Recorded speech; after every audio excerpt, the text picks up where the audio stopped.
Senhores telespectadores, estão a ver atrás de mim um grande aqueduto. Estamos no norte, na lindíssima cidade de Vila do Conde. Vila do Conde é no distrito do Porto, mas na diocese de Braga. Bom, e aqui o espírito é mais Braga que Porto. É uma das sedes do espírito religioso em Portugal. Por outro lado, estamos aqui sobre a foz do Rio Ave. Este foi um dos pulmões económicos da época de Portugal nos séculos XVI e XVII. É um dos pontos importantes de onde irradiou a história portuguesa. Este aqueduto que estão a ver foi mandado fazer por uma senhora abadesa, porque aqui está um alto monte e aqui não havia água para as senhoras freiras beberem. Então ela mandou fazer um aqueduto enorme. Eu li que isto tinha 999 arcos. Tem uma extensão enorme, para trazer água até às freiras do convento de Santa Clara. O convento de Santa Clara, e foi por isso que eu cá vim, está ligado a uma figura da história de Portugal muito pouco conhecida, hoje praticamente esquecida, e que talvez, eu acho que merece ser lembrada, que é um príncipe, um filho do rei Dom Dinis, Dom Afonso Sanches. Ele está pelo menos ligado a acontecimentos extremamente importantes da história de Portugal na primeira metade do século XIV. É desse Dom Afonso Sanches e da mulher, a Dona Teresa Martins, que eu lhes vou falar.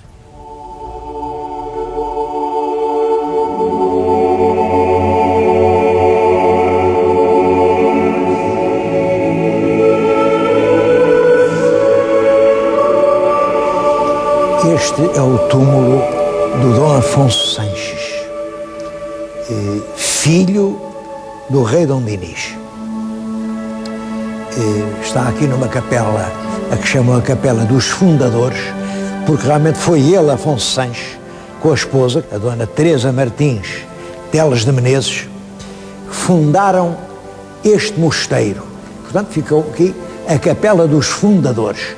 O mosteiro é fundado em 1318 e, mais tarde, puseram aqui os dois fundadores. Quem vier aqui vê junto deles dois túmulos pequeninos, são dois filhos que eles tiveram e que morreram muito novos. Este túmulo do Dom Afonso Sanches é uma das obras-primas da escultura tumular existente em Portugal. Eu não digo da escultura tumular portuguesa, porque infelizmente não sabemos quem foi que o fez. É muito original, é diferente de todos os outros túmulos que nós temos, é uma coisa muito renascentista. A própria cabeça do Dom Afonso Sanches é cheia de força, ele está aqui como guerreiro que era, numa mão tem a espada e noutra a lança. Ele realmente foi um valente guerreiro, foi um grande político, foi uma grande figura do seu tempo, e isto está decorado em baixo com cenas da vida de Cristo. E naturalmente começa pelo nascimento de Cristo, que é o presépio. Portanto, estou-lhes a fazer este programa agora por a altura do Natal, e é com muito gosto que lhes estou a mostrar um dos mais formosos presépios que até hoje se esculpiram em Portugal. Este tem cerca de 500 anos. É muito curioso porque vêm-se os anjos, a revoada dos anjos que vêm assistir ao nascimento do menino. A figura da Virgem é lindíssima, é lindíssima. Está ali o velho São José. Quem tem, parece que a preferência, reparem, é o burro. O burro está quase a beijar o menino. Ali está o boi.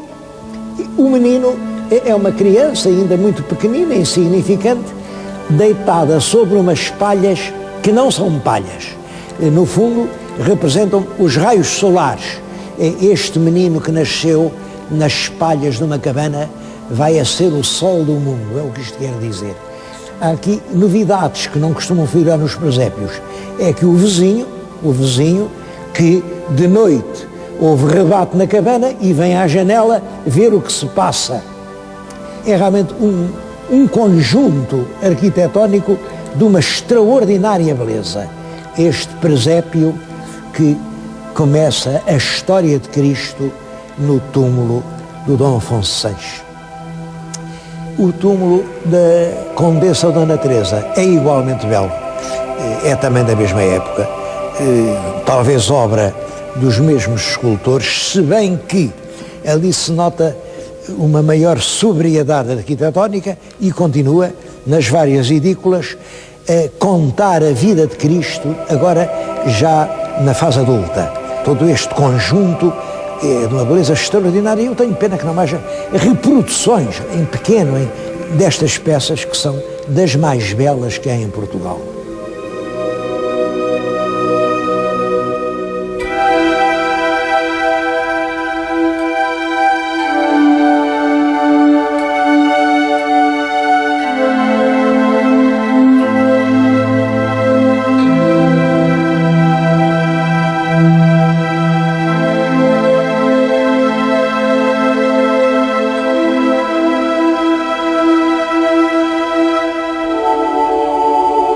Aqui no convento de Santa Clara ainda há relíquias preciosas do tempo em que isto era convento. Reparem, por exemplo, naquele cadeiral de talha dourada, aquilo é uma coisa do século XVI, XVII, está praticamente intacto. Bom, mas há outras coisas que estão menos intactas. Eu estou agora junto de uma coleção de códices absolutamente preciosos. Isto são antifonários. Reparem, por exemplo, neste está uma gravura, nunca foi publicada em parte nenhuma. Isto é a anunciação do anjo. O anjo apareceu junto de Maria e disse-lhe: Ave Maria, o Senhor é contigo, Dominus tecum. Bom, outra lindíssima iluminura a preto e branco. Eu penso que isto é do século V, século XVI, não sei, não está datado. Reparem nesta encadernação. É uma encadernação do século XVI. Tem aqui as ferragens. A ferragem central já foi furtada, algum colecionador de recordações levou-a, as outras ainda cá estão. Os códices, de certo modo, foram preservados. Reparem, eles têm esta outra iluminura, isto é a ressurreição de Cristo. Bom, simplesmente, estes códices estão rapidamente a ser destruídos pela umidade. Se dentro de muito pouco tempo estes códices não forem colocados num ambiente que os preserve, vamos perder mais este tesouro nacional.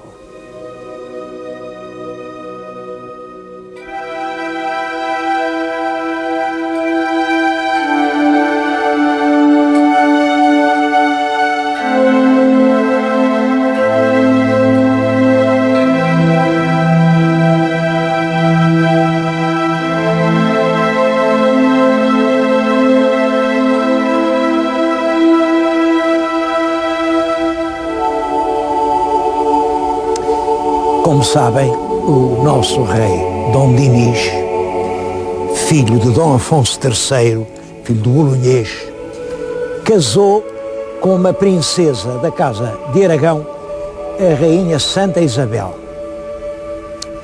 E desse casamento teve só um filho legítimo, que é Dom Afonso. Dom Afonso, que depois vem a ser rei e a quem nós chamamos Dom Afonso IV, o Bravo. Bom, mas o Dom Dinis, como sabe, era poeta. Além desse filho que teve do casamento, teve muitos filhos de outras senhoras fora do casamento. Parece até que quando casou já tinha um filho, que tinha posto o nome de Afonso, o nome do pai, e esse é que é o Afonso Sanches, filho do rei e um homem muito inteligente. É curioso reparar ali no túmulo dele as armas que ele tinha. Reparem naquela pedra que ele tem à cabeceira, e as armas que ele tem é os escudos das 5 quinas, quer dizer Portugal, outras vezes intercalados com os escudos com os castelos, Castela. Perguntamos porquê é que ele pôs Castela entre as 5 quinas portuguesas. Por uma razão muito simples, é que O avô dele, o Dom Afonso III, tinha introduzido a faixa dos castelos no escudo português das 5 quinas, desde Dom Afonso III, que as armas portuguesas são as quinas abraçadas pelos castelos. E ele ali é bem o escudo, as armas do neto do Dom Afonso III. Ele era o neto de Dom Afonso III. Era talvez o filho mais velho de Dom Dinis, não tenho a certeza, mas enfim, era pelo menos o filho preferido do rei Dom Dinis. E era um homem de facto muito inteligente, um homem muito hábil, fez um casamento extraordinário. Ele casou com Teresa Martins Teles de Menezes, que era filha do conde Dom João Afonso Telo, que era o homem mais rico do país. Por esse casamento, ele ficou dono aqui de Vila do Conde, ficou dono de Barcelos, ficou dono da cidade de Albuquerque, já em Castela. Bom, era um príncipe poderoso. Além disso, o pai gostava dele e fê-lo mordomo-mor. O rei representava a pátria, nunca mudava, enquanto vivia era o mesmo, e o pai já tinha sido e o filho já vinha a ser. Hoje é que há o sistema da eleição. Mas isso não é grande diferença. Realmente o chefe do Estado tinha um governante superior, que era o mordomo-mor. Ora bem, Dom Dinis escolhe para seu mordomo-mor aquele filho bastardo, quando ele tinha um filho legítimo. É claro que começou, não tardaram as intrigas. O Dom Afonso IV diz: o meu pai gosta mais de Dom Afonso Sanches. E aqui estabelece-se uma grande intriga política. Realmente, o poder era representado pelo rei Dom Dinis e pelo seu mordomo-mor, Dom Afonso Sanches. O contrapoder era representado pelo príncipe herdeiro, futuro Dom Afonso IV, e pela gente que rodeava. Mas quem era essa gente? Olhem, o chanceler-mor dele, quer dizer, o ministro do futuro herdeiro do trono, era um advogado de Beja, filho de um carpinteiro. As tropas do Dom Afonso IV são as milícias dos concelhos. Bom, quer dizer, é o país popular, é o país das vilas, o país dos artesãos, que está contra o país dos fidalgos. O país dos fidalgos cerra fileiras à volta do rei e é chefiado pelo Dom Afonso Sanches. O país do povo cerra fileiras à volta do herdeiro legítimo do trono e tem por chanceler, por porta-voz, o advogado de Beja, filho de um carpinteiro daquela vila. É mais uma vez, reparem, a luta entre o país aristocrático, o país dos grandes, que se querem apoderar desta terra, e o país dos mesquinhos, o país da gente popular, o país das vilas. Essa dialética entre grandes e pequenos é a própria teia em que se tece a história de Portugal. Isto é assim desde do Dom Afonso Henriques, olha, até pelo menos à proclamação da República.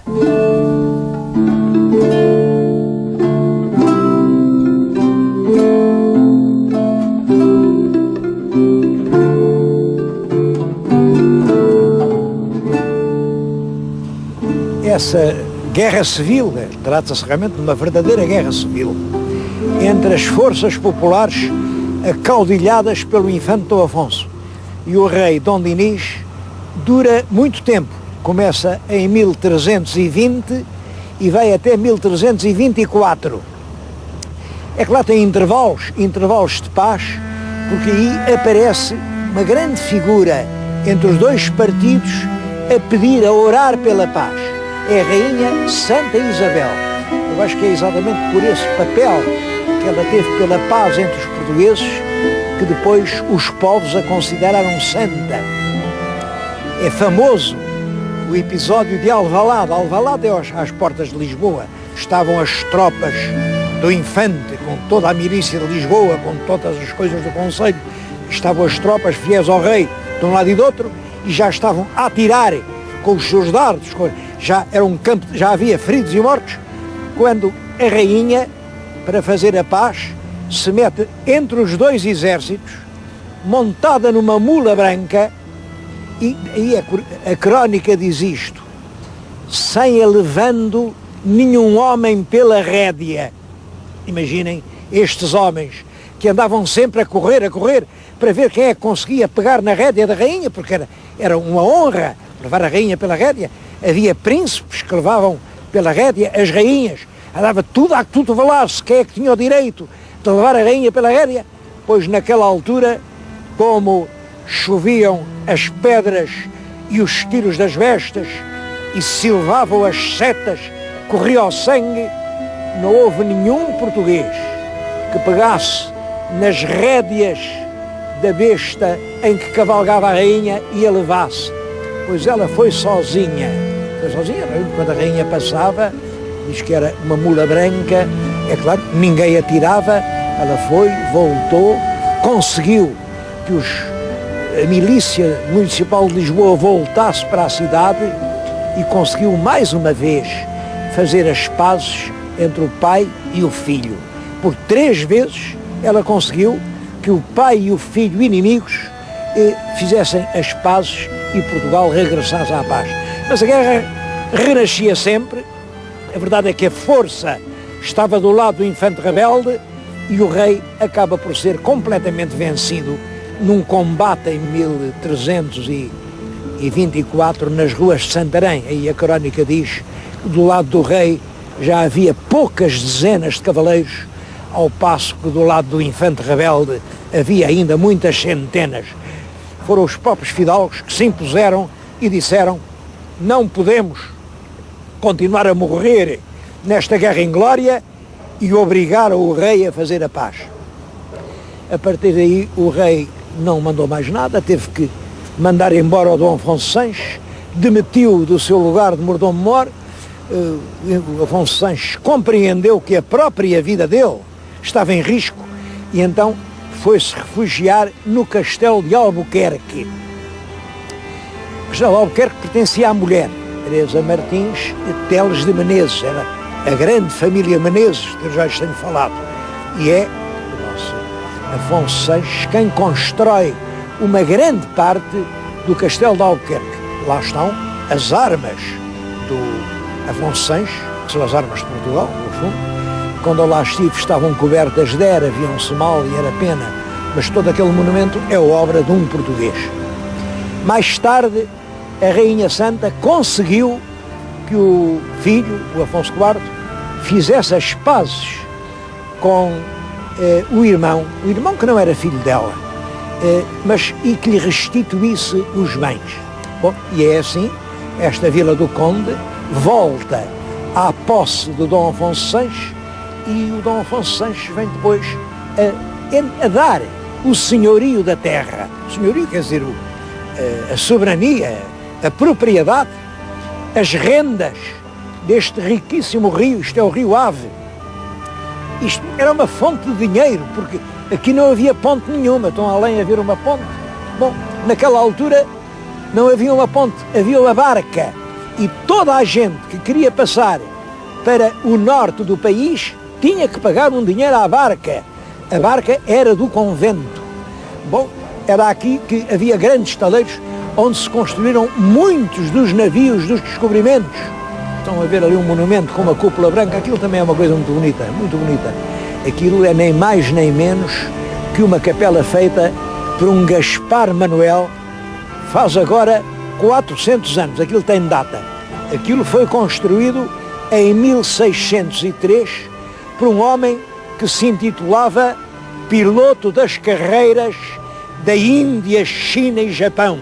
Bom, este homem tinha saído daqui, tinha ido muitas vezes à Índia, China e Japão, tinha voltado com vida e depois mandou fazer aquela capela. Como veem, não tem nada de português, não é uma capelinha como as nossas capelinhas românicas ou góticas do seu tempo, não. É uma capela que imita os templos que ele viu na Índia, na China e no Japão. Mas atrás daquela capela ficava a alfândega do convento. Cobravam dinheiro a toda a gente que queria entrar este rio, queria levar as suas mercadorias aí, pelo Minho fora, tudo isto pagava. E o comércio aqui era extraordinariamente ativo. Foi isso que fez das Freiras de Santa Clara uma das comunidades mais poderosas do país. Eram riquíssimas. Todo o mosteiro era rico de tesouros. Bom, isto durou até que tanta riqueza excitou a cobiça dos outros e, mais tarde, exatamente em 1549, estamos no meado do século XVI, a Casa de Bragança arranjou uma maneira e puseram um processo contra as freiras com os pretextos jurídicos e conseguiram que os juízes lhe dessem razão. E a partir daí, Vila do Conde deixa de pertencer às freiras do convento de Santa Clara e passa a pertencer aos duques de Bragança. As freiras continuaram lá, isto que vêem esta fachada muito grande, que está aqui sobre o rio, esta fachada estava a ser construída, foi construída no século XVIII, continuava no século XIX, estava a fazer um convento novo, quando vem, finalmente, a Revolução Liberal, os conventos acabaram, as freiras que lá estavam deixaram-nas lá ficar durante algum tempo, até morrerem. Fizeram muito bem aqui, elas eram muito, muito queridas da população, mas a obra não pôde ser interrompida. Quanto ao Afonso Sanches, foi viver para Albuquerque, não pôde mais vir a Portugal, a Rainha Santa consegue que lhe sejam restituídos os seus bens e depois as freiras, em recompensa de ele lhes ter dado, enfim, toda a terra e toda esta riqueza, mandaram erigir os seus túmulos, aqueles túmulos que acabamos de ver. Aquilo é um ato de reconhecimento das freiras de Santa Clara para com o fundador do convento e em que elas põem ali os dois vultos dos fundadores, os seus filhos pequeninos, há outros túmulos com pessoas da família. Aquilo é, todo aquele conjunto é um dos museus mais evocadores e mais expressivos da história de Portugal desde o século XVI até ao século XVII. E acho que ficaram a saber quem foi Dom Afonso Sanches, o filho predileto de El Rei Dom Dinis, o homem vencido na revolta popular chefiada pelo futuro Dom Afonso IV.